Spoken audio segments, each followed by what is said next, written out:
Bonjour à tous, c'est Maxime Freeman sur Monde Décrypté. 2025 touche à sa fin, et si je vous demandais, de quoi avons-nous vraiment parlé cette année? Des élections qui ont secoué l'Europe, des tarifs douaniers qui ont redessiné l'économie mondiale, ou des conflits qui n'en finissent plus, comme en Ukraine? Attendez, est-ce qu'on a parlé d'autre chose?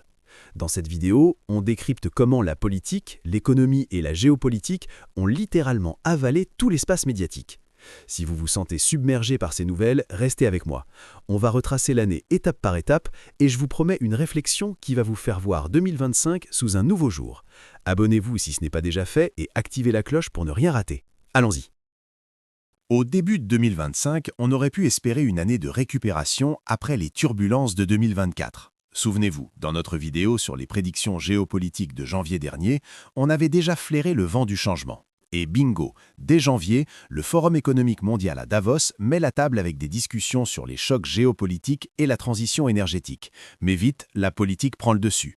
Le 26 janvier, Alexandre Loukachenko gagne encore en Biélorussie, un allié de Poutine qui consolide son pouvoir.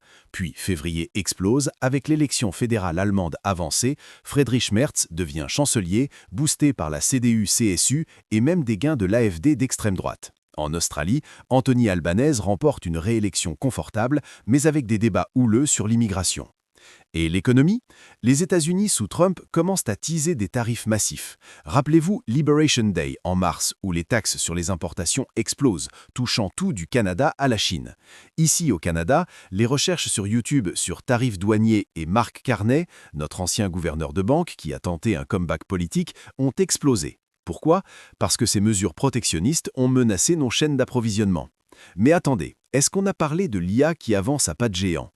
OpenAI sort ChatGPT 5 en août, une révolution en raisonnement autonome, mais noyée sous les news politiques. Déjà, on sent que la politique avale tout. Les votes et les conflits dominent, au détriment de l'innovation tech qui pourrait changer nos vies quotidiennes. Puis, le choc de mi-année. Souvenez-vous de notre analyse sur l'Ukraine en avril dernier. Eh bien, 2025 a été l'année la plus meurtrière pour les civils depuis le début de la guerre en 2022. La Russie fait des gains territoriaux autour de Pokrovsk et Kharkiv, malgré l'accord minéral Ukraine-États-Unis en avril, qui lie économie et défense. En Syrie, la chute du régime Assad ouvre une transition incertaine, renforçant l'idée d'un monde en rebalancement géopolitique. Géopolitiquement, la Chine marque les esprits. En weaponizing ses minéraux rares, elle s'établit comme superpuissance égale aux US. Historiens diront que 2025 est l'année où l'ordre mondial américain s'effrite. Ajoutez les protestations au Mali en mai contre la prolongation du mandat présidentiel et la crise politique française où le gouvernement Bayrou tombe en septembre. Sans oublier les élections en Norvège, Singapour et Trinidad and Tobago. Partout, le populisme grimpe, avec des influences sur la taxation et les divides démographiques. Économiquement, Trumponomics domine. Tarifs élevés, des risques des chaînes d'approvisionnement et une fragmentation globale. La compétition US-Chine s'intensifie avec des questions de souveraineté digitale. Mais qu'en est-il du climat? On rate les objectifs de Paris après 10 ans, avec des investissements en énergie propre à 2 trillions de dollars, majoritairement en Chine et pays avancés. Le changement climatique fane les flammes géopolitiques, mais on en parle à peine, éclipsé par les conflits. Et la culture? Taylor Swift et Travis Kelce s'engagent en août.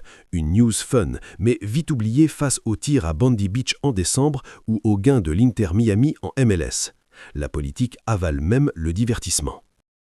Enfin, aujourd'hui, en décembre 2025, on regarde en arrière et on se demande « avons-nous parlé d'autre chose ?» Les médias saturés par l'économie protectionniste, les votes populistes et les conflits incessants. Pensez-y.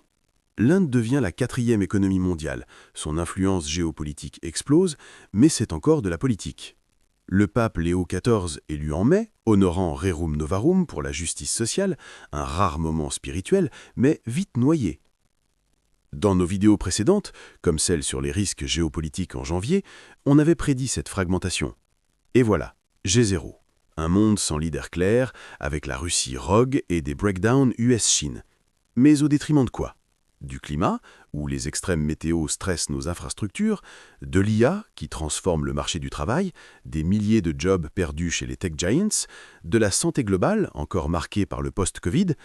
Notre époque priorise-t-elle vraiment ce qui compte, Ou la politique nous distrait-elle des vrais enjeux, comme l'équité énergétique ou l'innovation inclusive? Pour conclure, 2025 a été l'année où la politique a, encore, tout avalé. Économie, vote, conflits ont dominé, nous laissant peu d'espace pour respirer sur d'autres fronts. Mais c'est à nous de changer ça.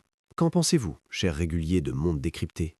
La politique mérite-t-elle tant d'attention? Ou devrions-nous recentrer sur le climat, la tech ou même la culture?